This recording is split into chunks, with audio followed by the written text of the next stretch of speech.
Tonight, only on Next, a new federal lawsuit seeks to block a second proposed ICE detention center in Colorado. I think it sets the exceptionally important precedent that we are not helpless here in Colorado. Phil Weiser's picked his lieutenant governor running mate. Question is, what would she do in office? Are you concerned, with respect, if elected lieutenant governor, that you will be bored? It often seems like they don't have a lot to do. A cemetery struggles with how to make it right to families amid confusion about who is buried where. I'm a Catholic. I don't want to go to hell. And will raise funds for a little-known but highly respected nonprofit preparing parents to be the best possible teachers for their young children. Tonight on Next.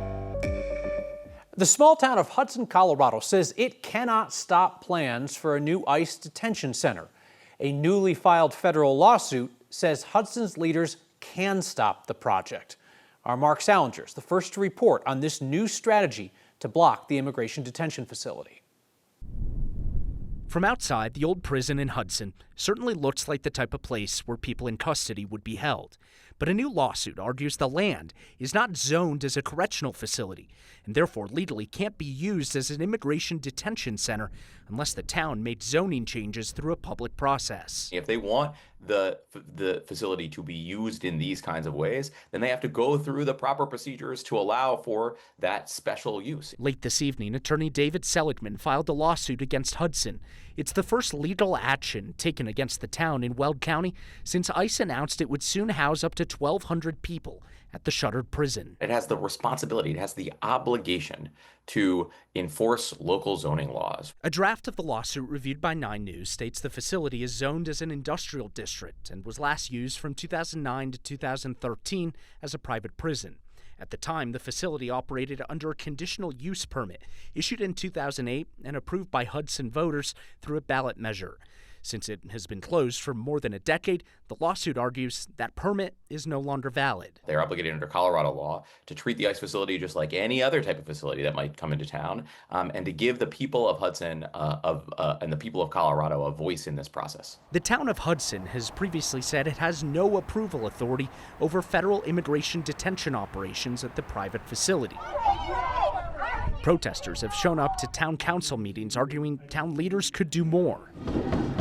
We do think the town of Hudson and its residents have the ability to stop the detention center. Defend the human dignity of every person, no exceptions. Jorge de los Santos is the pastor at Our Lady Mother of the Church, and Thomas Weiler is the lead organizer of the nonprofit Together Colorado, one of the plaintiffs in the case. Time and time again, we saw local officials abdicate their authority, and as we're seeing in the town of Hudson. Act according to the values, not according to the monetary principles. The town's land development code does not list detention or correctional facilities as a permitted use on the land where the old prison sits. The lawsuit argues unlisted uses are generally not allowed. Seligman wants the town to enforce its own laws. I think it sets the exceptionally important precedent that we are not helpless here in Colorado, that our localities are not helpless to protect the people of Colorado and to protect their residents. As Mark Salinger reporting, the town of Hudson has previously said it just controls the traffic management, water and wastewater, the emergency services, and the community safety around the facility. The town said earlier this month that facility is privately owned and that any federal detention operation is authorized through federal contracts, not in agreement with the town. The mayor did not respond to our questions today. The ICE contractor accused of shooting a protester will not face attempted murder charges. He's been charged with assault instead. Brandon Booth works for the GEO Group, which runs the detention center in Aurora. Prosecutors say protesters recently blocked employees from getting to work one night, and that's when investigators say Booth got into an argument with 2 protesters, then shot a woman in the foot. She's recovering and has already rejoined protests at the detention center. Booth was originally held on suspicion of attempted murder. He's now being formally charged with assault, which can carry 10 to 32 years in prison. Phil Weiser's running mate is Jeffco Commissioner Leslie Dahlkemper. It's a safe and a confident pick from the Democratic nominee and the big frontrunner for governor. Dahlkemper is experienced, she's disciplined, she's unlikely to say or do anything that would be a distraction to the Weiser campaign, but she doesn't exactly shore up any weakness or expand the appeal of Weiser's ticket. He may not need it in a state that has elected just one Republican governor in the last half century. Dahlkemper's a two-term Jeffco commissioner. Before that, she was on the Jeffco school board during the political battles that led to the recall of 3 conservative board members. Dahlkemper's a former journalist and a communications pro. She sticks to the script. What is not clear is what she would actually do as lieutenant governor, a job without many formal duties. And their only joint sit-down following today's announcement, Dahlkemper deflected when I asked if she might be bored in this job. My real interest is in how do we look in creative ways, innovative ways at some of the toughest issues facing our state, whether it's housing affordability, whether it's attracting businesses to Colorado and jobs that are good for the people of Colorado, access to health care, and so much more. Wildfire resiliency is a big issue that we work on in Jefferson County. Those are the issues and others that I'm excited to work on with Phil to advance his agenda and to deliver results for Coloradans. So it pretty much seems like it's up to the governor how they want their lieutenant governor to function, right? So one way to do it is you send your lieutenant governor to whatever events you don't want to go to that day. Or you could give that person a whole second job in the administration like Governor Polis has done. That's also allowed him to increase his lieutenant governor's salary. Is that something that you'll do?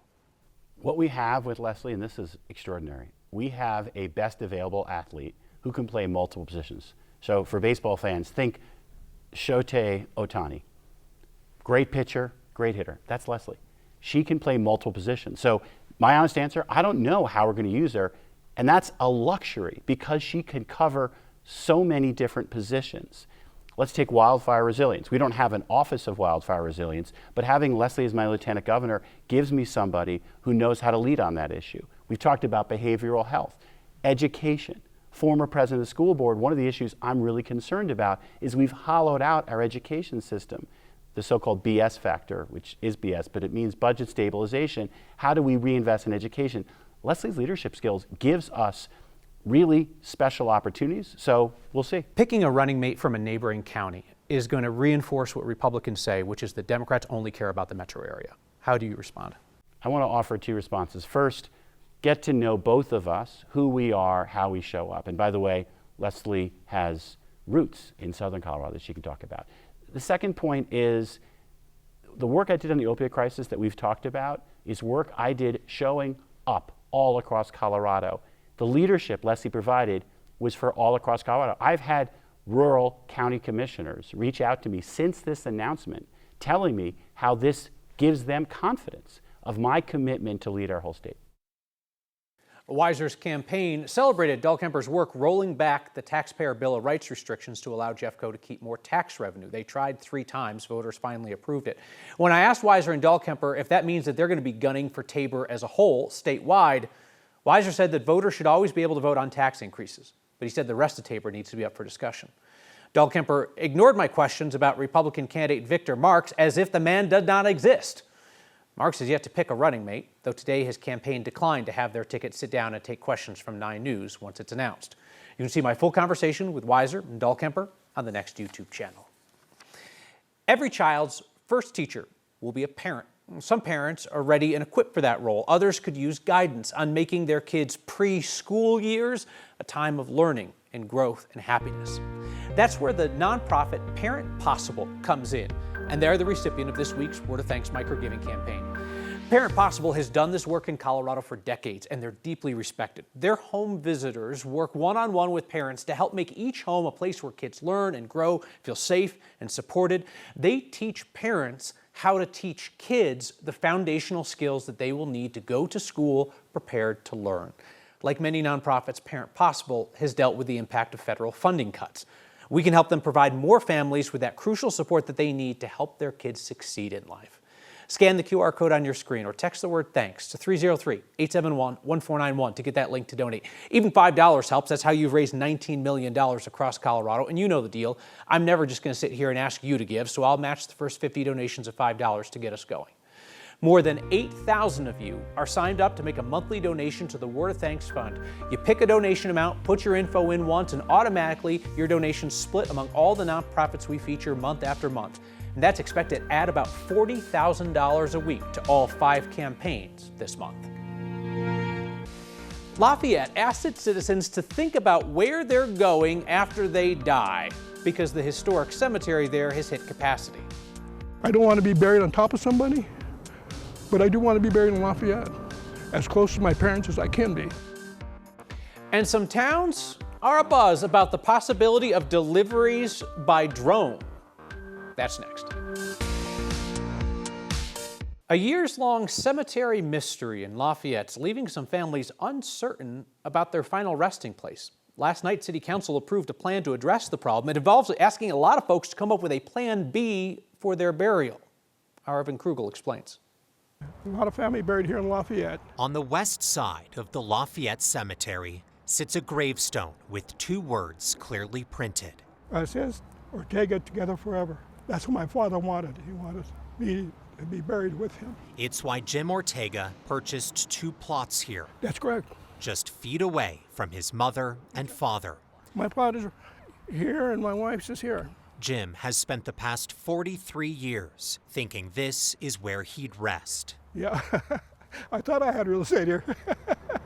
That changed last fall. In September 2025, during a routine burial, the city, as they were digging, encountered human remains that were not expected to be there. The city shut down all burials here and has since learned the cemetery has less space than city records show. It is a much smaller number than any of us would like it to be. Council member Kyle Bollier says that means dozens of people own plots that may not actually exist. And so all that has led to being a very full cemetery with, unfortunately, hundreds of plots still outstanding. Tuesday night, Kyle and other council members unanimously approved a plan giving families with plots 4 choices. They can sell the plot back to the city, relocate to a different cemetery in Louisville, be cremated and buried, or take the risk of a traditional burial that could be stopped if human remains are found. It is possible, and in some cases likely, that when digging we may hit. We won't dig and explore if it's very clear that the plot is full, but if it appears open, we absolutely want to make that happen. You know, it's just not right. Jim wants to know before he's buried whether there's room here. They won't allow us to dig, they won't let us do anything. You could physically hand dig 5 acres, but you would desecrate all of these many graves, and so we're not going to do that. Jim still hopes to be laid to rest here, Yep. but says not knowing if his plot is taken is anything but restful. I'm not sleeping at night because of this.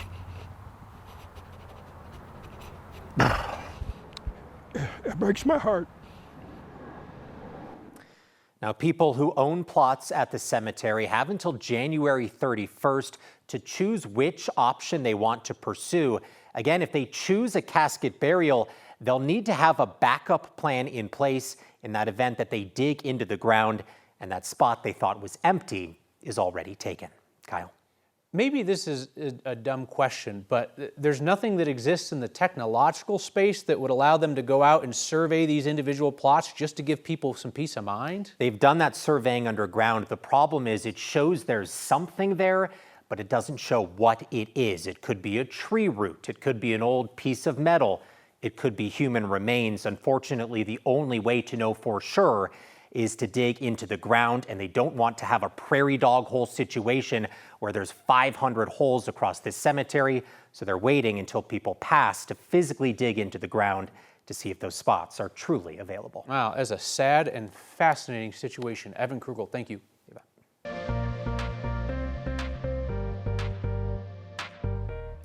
Evan, that story.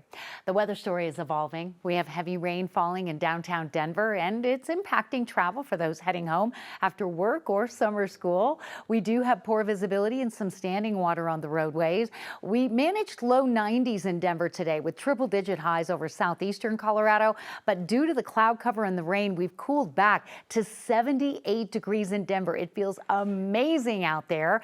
We were tracking severe thunderstorms over DIA in Denver that were producing thunderstorm wind gusts over 60 miles per hour and torrential rain and lightning. That first wave of severe storms is tracked north and east, but now a new round of storms that will impact the airport and possible ground stops or delays again for the second time as more rain is coming into that area.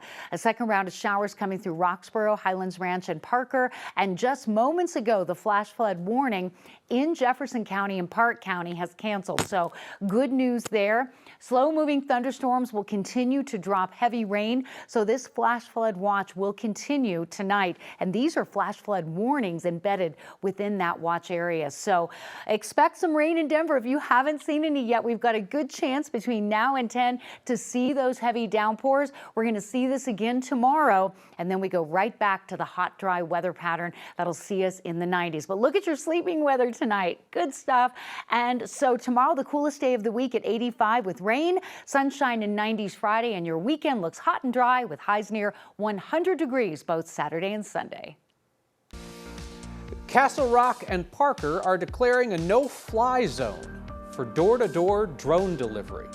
A reminder, you can watch Next streaming each night 6 p.m. wherever you watch, and Next is a podcast wherever you get those.